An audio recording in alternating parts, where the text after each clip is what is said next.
बारिश की हल्की बूंदें खिड़की से टकरा रही थीं और कमरे में एक लड़की बैठी थी, अदिति। अकेली, खामोश, पर उसके दिल में तूफान चल रहा था। हाथ में एक पुराना खत था जिसके अक्षर अब भी उसकी धड़कनों की तरह धुंधले और थरथराते थे। मैं लौट आऊंगा, ये आखिरी शब्द थे आरव के। आरव, वो लड़का जिससे वो बेइंतहा मोहब्बत करती थी, वो मोहब्बत जिसकी शुरुआत कॉलेज के पहले दिन हुई थी। अदिति ने जब पहली बार उसे लाइब्रेरी में देखा तो वक्त वही रुक गया था। आरव की आंखों में एक अजीब सी शरारत थी, लेकिन दिल में गहराई भी। शुरुआत में तो बस बातें हुई, फिर दोस्ती, फिर वो एहसास जो शब्दों से परे था। उनकी हंसी, उनकी लड़ाइयाँ, वो छुप छुप कर देखना, सब कुछ किसी फिल्म जैसा था। पर जिंदगी फिल्म नहीं होती, यहाँ क्लाइमैक्स दर्दनाक भी हो सकता है। आरव ने अदिति से कहा, कभी मैं चला जाऊं तो मेरी यादों को खुद से अलग मत करना। अदिति ने मुस्कुराकर कहा, तू जाएगा कहां? मेरी सांसों में बसा है तू। पर उसे क्या पता था कि वही शाम उनकी आखिरी शाम होगी। अगले ही दिन आरव गायब हो गया। फोन बंद, कोई पता नहीं, सिर्फ एक खत जिसमें लिखा था कि उसे कुछ अधूरे काम निपटाने हैं। वो लौटा नहीं। हफ्ते बीते, महीने, साल। अदिति टूट चुकी थी, लेकिन उसने उसका इंतजार कभी नहीं छोड़ा। कई लोगों ने उसे कहा, वो नहीं आएगा वापस, उसे भूल जा। लेकिन प्यार कोई चीज नहीं जो भूल जाया जाए। वो तो रूह से जुड़ता है, और अदिति की रूह में सिर्फ आरव था। वो हर दिन उसी कैफे जाती जहां वो दोनों बैठते थे। हर शाम उस पेड़ के नीचे बैठती जहां वो घंटों बातें करते थे।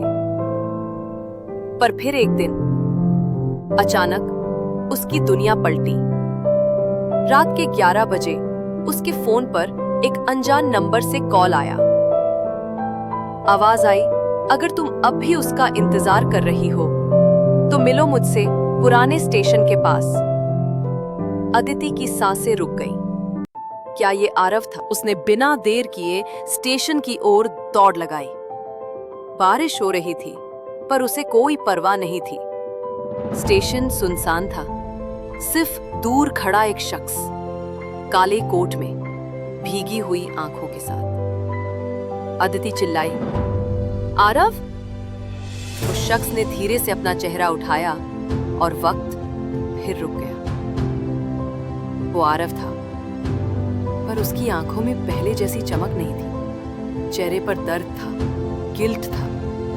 वो बोला, मैं जानता हूं मैंने तुझे तोड़ा, लेकिन मेरे पास कोई और रास्ता नहीं था। अदिति रोते हुए बोली, इतने साल? आरव, तू गया कहाँ था? आरव ने एक लंबी सांस ली। मैं एक ऐसे सच से लड़ रहा था जो अगर तू जानती तो शायद तू मुझसे नफरत कर बैठती। मुझे माफ कर दे अदिति, मैं खुद को माफ नहीं कर पाया, लेकिन अब मैं सिर्फ तुझे देखने आया हूं, आखिरी बार। क्योंकि कल मैं जा रहा हूं, बहुत दूर, हमेशा के लिए।